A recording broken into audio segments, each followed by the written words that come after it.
11장 17절에서 27절입니다.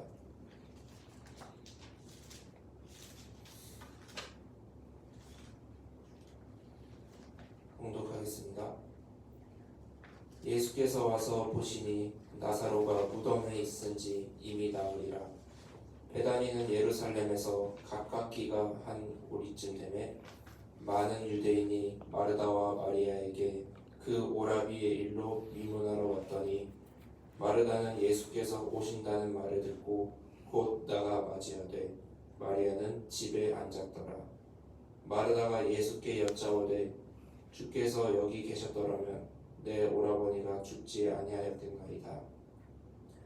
그러나 나는 이제라도 주께서 무엇이든지 하나님께 구하시는 것을 하나님이 주실 줄을 아나이다. 예수께서 이르시되 내 오라비가 다시 살아나리라. 마르다가 이르되 마지막 날 부활 때에는 다시 살아날 줄을 내가 아나이다. 예수께서 이르시되 나는 부활이요 생명이니 나를 믿는 자는 죽어도 살겠고 무릇 살아서 나를 믿는 자는 영원히 죽지 아니하리니 이것을 내가 믿느냐. 이르되 주여 그러하여다. 주는 그리스도시요 세상에 오시는 하나님의 아들이신 줄 내가 믿나이다. 아멘.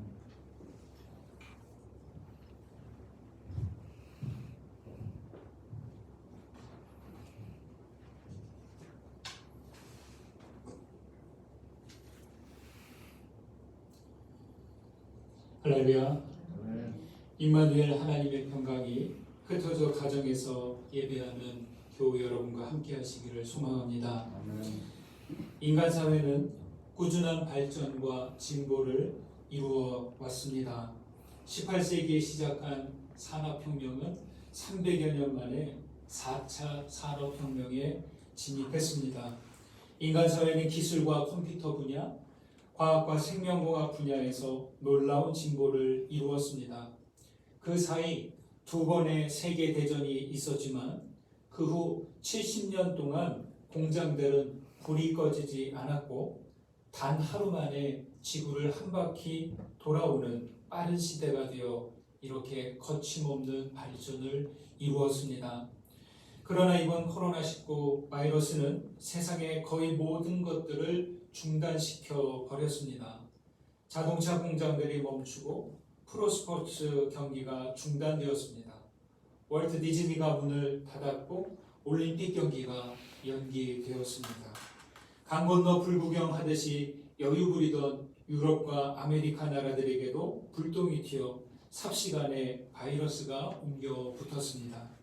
뒤늦게 진화를 하려고 하지만 바이러스의 확산을 막지 못하고 있습니다. 창세기에 나오는 바벨 사람들 이야기가 생각납니다.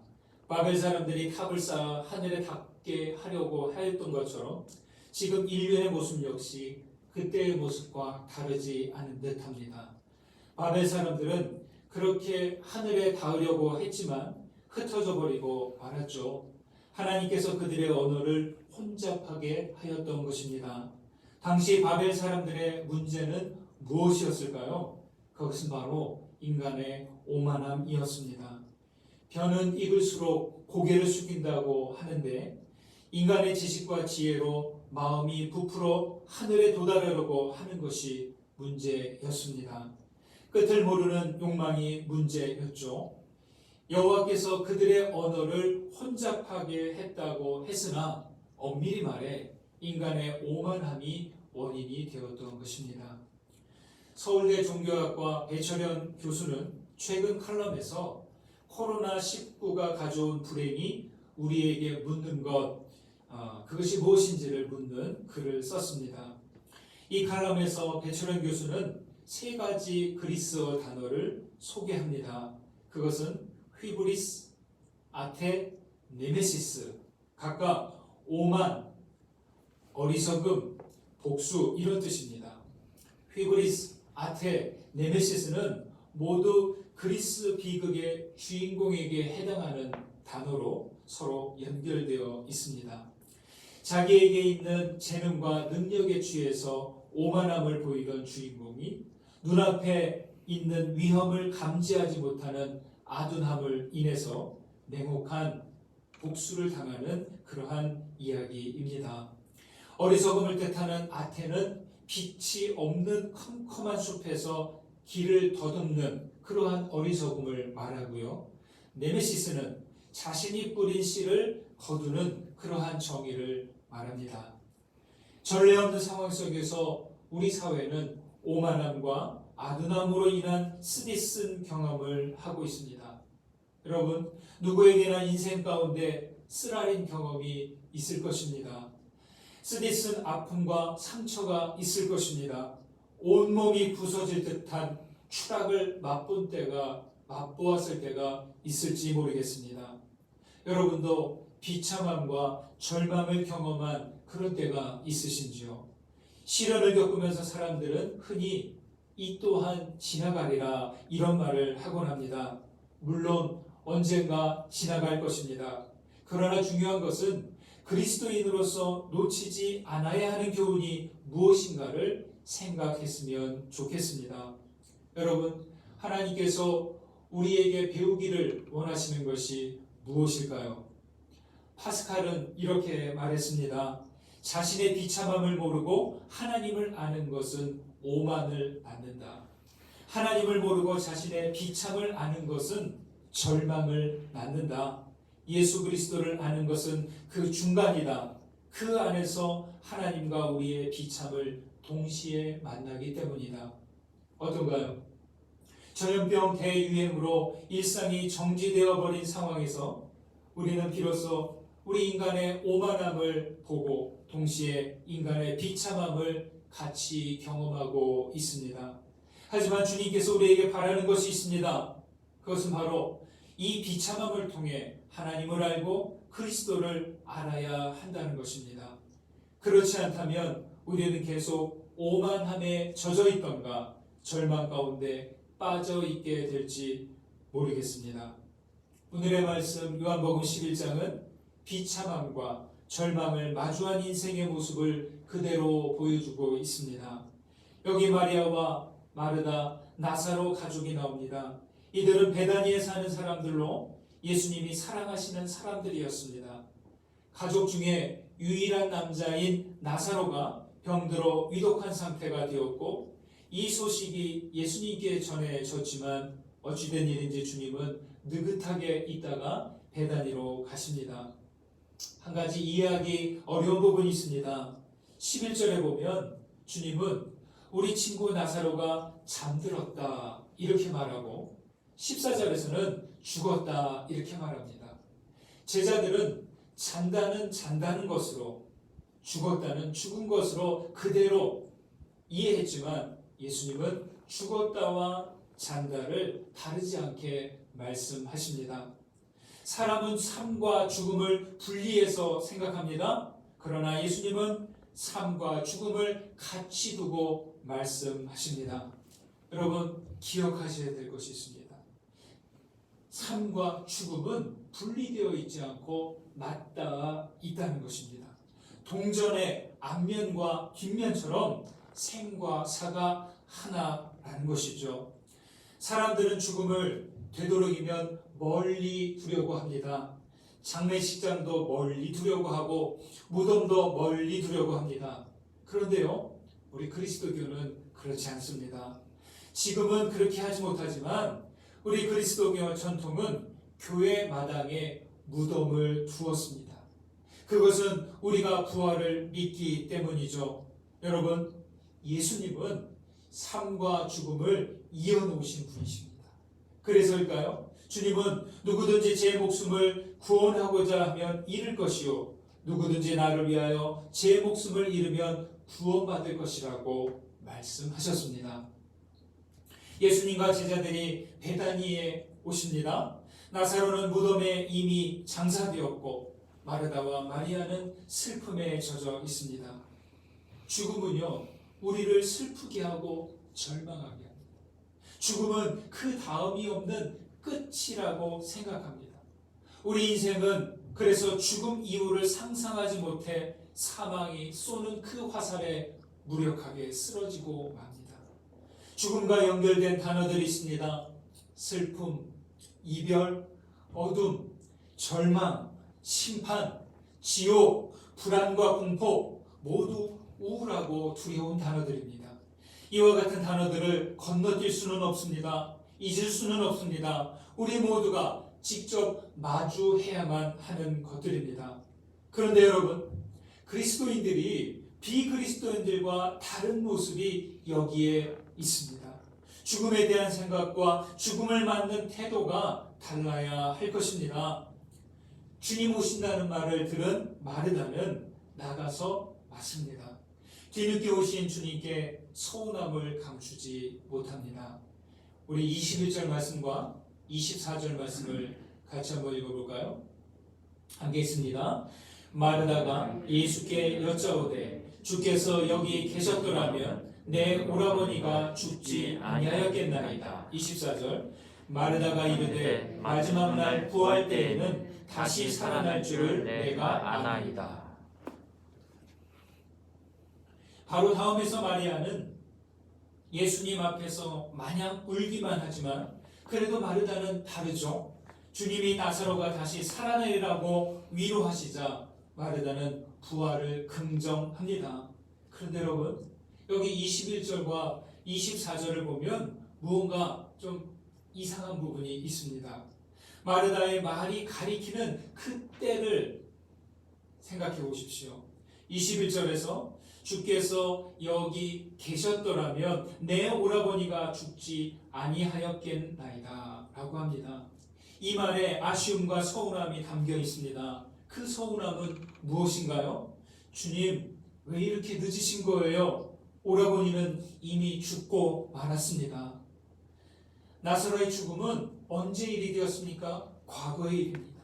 지난 일이 된 것이죠. 예수님께서 내 오라비가 다시 살아나리라 라고 하시자 마르다는 대답하죠. 마지막 날 부활 때 다시 살아날 줄을 안다 이렇게 말합니다. 이 말의 때는 언제입니까? 미래입니다. 나중입니다. 마르다에게 나사로의 죽음은 이미 끝나버렸고 부활은 마지막 때 나중입니다. 가족이 죽었으니 공허함과 슬픔에 젖은 상태가 되었겠죠. 부활은 마지막 때나 가야 하니 초조하고 막연할 뿐입니다. 그렇다면 마르다에게 있어 현재 오늘은 무엇이 있는 것일까요? 현재 지금 마르다의 상태는 어떤 상태인가요? 시간의 걸음걸이에는 세 가지가 있다고 하죠. 미래는 주저하면서 다가오고, 현재는 화살처럼 지나가고, 과거는 영원히 정지하고 있다. 그래서인지 우리 사람은 현재 오늘을 잘 체감하지 못하는 것 같습니다. 그런데요, 우리들이 지금 살아있음을 체감할 수 있는 때는 현재 오늘이라는 것입니다. 우리가 살아있음을 경험하는 것은 알 수 있는 그 때는 과거도 아니고 미래도 아니고 오늘이라는 것입니다. 청각교회 김기성 목사님은 이렇게 말합니다. 과거는 이미 지나가서 존재하지 않고 미래는 아직 오지 않아서 존재하지 않는다. 오직 현재만이 영혼과 있다. 지금 이 순간이 아니면 언제 사랑하고 그리워하고 섬길 것인가? 지금 여기에 내가 없지 않고 있다는 사실은 신비이다. 여러분 어떤가요? 오직 현재만이 영혼과 잇되어 있습니다. 우리는 지금 이 순간에 사랑하고 그리워하고 섬겨야 합니다. 하나님은 영원히 현존하시는 분이시죠. 우리도 현존하시는 하나님과 함께 지금 여기서 살아야 하겠습니다. 여러분, 부활은요, 미래형이 아니라 현재형입니다. 그리스도인이 된다는 것은 부활을 사는 사람이 되는 거예요. 그리스도인은 오늘 부활로 살아 현존하는 사람들입니다. 우리는 죄로 인해 죽은 사람이었어요. 그러나 어떻게 되었습니까? 그리스도로 인해 구원받은 사람이죠. 죄로 인해 죽었다는 것은 하나님과 관계가 끊어져 죽은 것이죠. 그리스도의 은혜로 구원받은 것은 하나님과 다시 관계가 회복되었음을 말합니다. 이 관계의 회복이 바로 부활인 것입니다. 여러분, 예수 신앙으로 산다는 것은요, 놀이동산 자유이용권을 얻은 것과 같습니다. 놀이동산 입장권만을 가지고서는 시설을 이용하지 못하죠. 그런데 자유이용권을 얻은 사람은 얼마든지 그 안에 있는 모든 시설들을 이용할 수 있습니다. 그날 놀이동산 문 닫기 전까지 마음껏 시설들을 즐기면 됩니다. 그러나 내일이 되면 어떻게 됩니까? 그 자유이용권은 사용하지 못하죠. 하지만 놀이동산은 혼자서 즐기면 어떤가요? 즐겁지 않습니다. 함께 즐거워야 합니다. 이웃과 함께 즐거워야 하고 누구보다 예수 그리스도와 함께 즐겨야 하는 것이죠. 여러분, 부활의 삶을 나중으로 미루지 마십시오. 오늘 부활을 살되 주님과 함께 이웃과 함께 부활을 사시는 우리 모두 되시기를 주님의 이름으로 축원합니다. 부활은요, 죽은 자가 다시 깨어나는 것인데 그리스도인은 죄로 죽었다 은혜로 다시 살았으니 우리는 모두 이미 부활을 살고 있는 것입니다. 부활을 산다는 것은 일시적으로 사는 것이 아니라 계속 살아있는 거예요. 어떻게 사는 것일까요? 부활은 나 홀로 사는 게 아닙니다. 그리스도와 함께 해야만 부활을 살 수 있습니다. 9절과 10절에서 주님은 이렇게 말씀합니다. 낮이 12시간이 아니냐? 사람이 낮에 다니면 이 세상의 빛을 보므로 실족하지 아니하고 밤에 다니면 빛이 그 사람 안에 없는 거로 실족하느니라. 무슨 얘기인가요?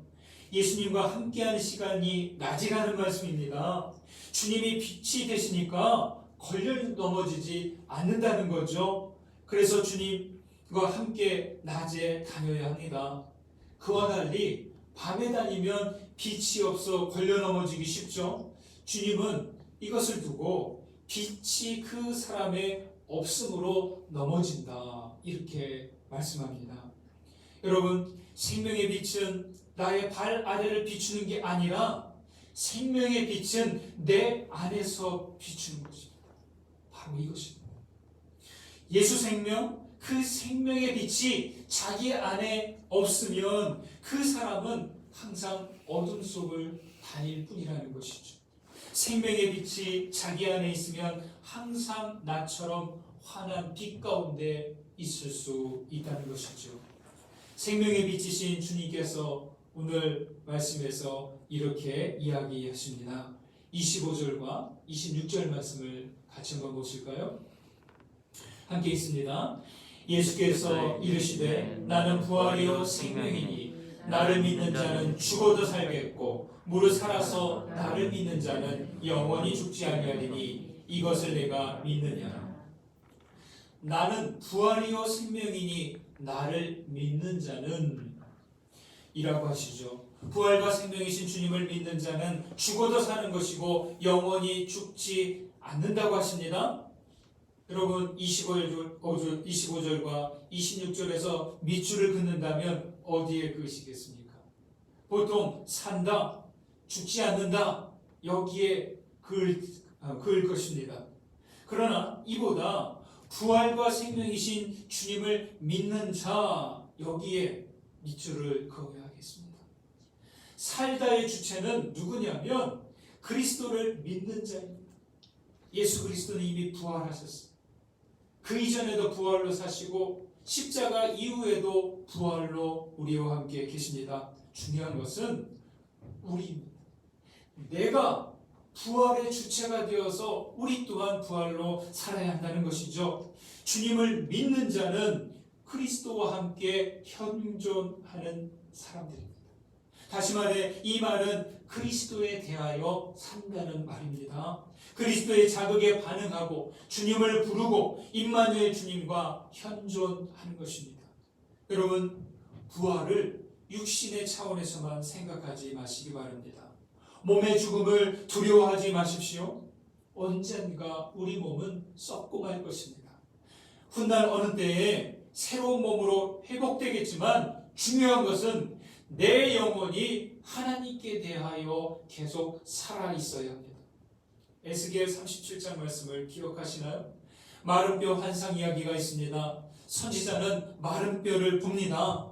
하나님의 말씀을 그 마른 뼈들을 향하여서 전하니까 마른 뼈들이 서로 연결되어서 힘줄이 붙고 살이 붙고 가죽이 덮여지고 마지막에는 사방에서 생기가 와서 살아나고 마침내 큰 군대를 이룬다는 그러한 환상입니다. 예수님께서 니고데모를 만났을 때 이렇게 말씀하셨죠. 거듭나야 하나님의 나라를 볼 수 있고 물과 성령으로 나야 하나님의 나라에 들어갈 수 있다고 하셨습니다. 우리 사람은요, 만남을 통해 사람이 됩니다.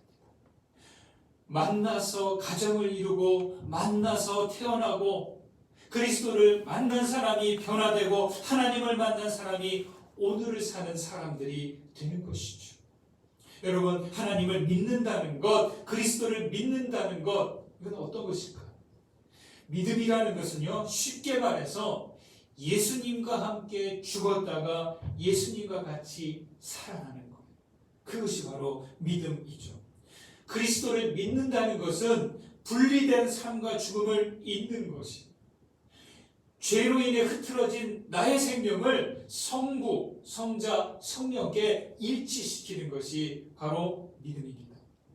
사람은요, 몸만이 아니라 영혼이 있습니다. 이성을 넘어서는 영성이 있어요. 영혼이 있고 영성이 있어 우리는 죽고 싶어도 죽지 못합니다. 새로운 몸을 입습니다. 애벌레가 고치가 되었다가 나비가 되듯이 우리 그리스도인들은 부활의 날개로 날아오르는 것입니다. 삼위 하나님을 믿는 자, 그리스도와 함께 하나님에 대하여 오늘 부활로 사는 사람은 죽지 않습니다. 여기 말씀에 죽어도 산다, 영원히 죽지 않는다 하는데 어떻게 그럴 수 있나요? 생명이기에 그럴 수 있습니다. 생명이기에 죽지 않습니다. 생명이기에 죽어도 다시 사는 것이죠. 요한복음 1장에는 말씀이 육신이 되신 그리스도를 이렇게 말합니다. 그 안에 생명이 있었으니 이 생명은 사람들의 빛이라. 빛이 어둠에 비추되 어둠이 깨닫지 못하더라. 빛이 땅에 내려와 풀과 나무에 생명을 주죠. 그 풀과 나무를 먹은 동물이 생명을 얻습니다. 그렇죠. 이것이 생명의 과정입니다. 김용택 님의 시에 이것들이란 제목의 시가 있습니다. 떡잎 옆에 막 돋아난 두 장의 배추싹 중 한 잎 절반을 갉아먹고 나서 낭낭하게 우는 귀뚜라미, 뚜렷하고 또렷한 이것들. 이게 시예요. 다시 한번 읽어볼까요? 떡잎 옆에 막 돋아난 두 장의 배추싹 중 한 잎 절반을 갉아먹고 나서 낭낭하게 우는 귀뚜라미, 뚜렷하고 또렷한 이것들. 귀뚜라미는 배추싹을 먹어서 또렷합니다. 배추싹은 잎 하나를 먹혔지만 아직 절반이 남아있어 뚜렷합니다. 그렇죠? 여러분, 생명은 뚜렷하고 또렷합니다. 여러분, 우리는 무엇을 먹었습니까? 저와 여러분은 예수 생명을 먹은 사람들입니다. 따라서 우리도 뚜렷하고 또렷하게 살아 있어야 하는 것입니다. 그것이 바로 부활로 사는 것입니다. 과학자 뉴턴은 사과를 보고서 중력의 법칙을 발견했습니다. 이를 두고 이어령 선생님은 다르게 질문하십니다. 사과가 어떻게 거기까지 올라갔을까? 무엇이 저 높은 가지 위에 사과를 열리게 했을까? 하고 말입니다. 여러분, 사과가 어떻게 거기까지 올라간 것일까요? 무엇이 사과를 그 가지에 매달리게 한 것일까요? 그것은 중력을 이기는 생명이 그렇게 한 것이죠. 생명의 힘이 가지 위에 열매를 밀어 올린 것이죠. 중력의 힘보다 생명의 힘이 더 놀랍고 크고 능력이 있습니다. 사랑하는 여러분, 죽음은 변함없이 중력의 법칙과 같이 우리를 죽음으로 끌어당기고 있습니다. 하지만 부활이자 생명이신 그리스도는 우리가 부활로 살아가도록 우리를 밀어 올리고 있습니다. 여러분, 그리스도인들은 예수 생명을 먹고 삽니다. 뚜렷하고 또렷하게 살아가십시오. 예수 생명을 먹고 부활을 살되 나중으로 미루지 마시고 매일매일을 부활과 생명으로 살아가시는 우리 모두 되시기를 주님의 이름으로 축원합니다. 거듭의 기도 드리시겠습니다. 받은 은혜 감사하면서 하나님께 기도하시겠습니다.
우리 인생은 여전히 오만하고 아둔합니다. 바이러스의 공격으로 혼란을 겪는 모습을 보면서 비참한 인생임을 깨닫습니다. 그러나 더 가까이 계시는 하나님을 알게 하시니 감사합니다. 무엇보다 예수님을 만나 새 생명으로 살게 하신 것 감사드립니다. 이미 부활을 살고 있음을 잊지 않게 하시고 영원한 현재이신 주님과 복되고 즐겁게 살게 하옵소서. 주님, 우리는 예수 생명을 먹고 삽니다. 뚜렷하고 또렷하게 살게 하옵소서. 죽음이 중력처럼 끌어당길지라도 두려워하지 않게 하시고 주신 생명으로 믿음의 열매를 맺게 하옵소서. 예수 그리스도의 이름으로 기도하옵나이다. 아멘.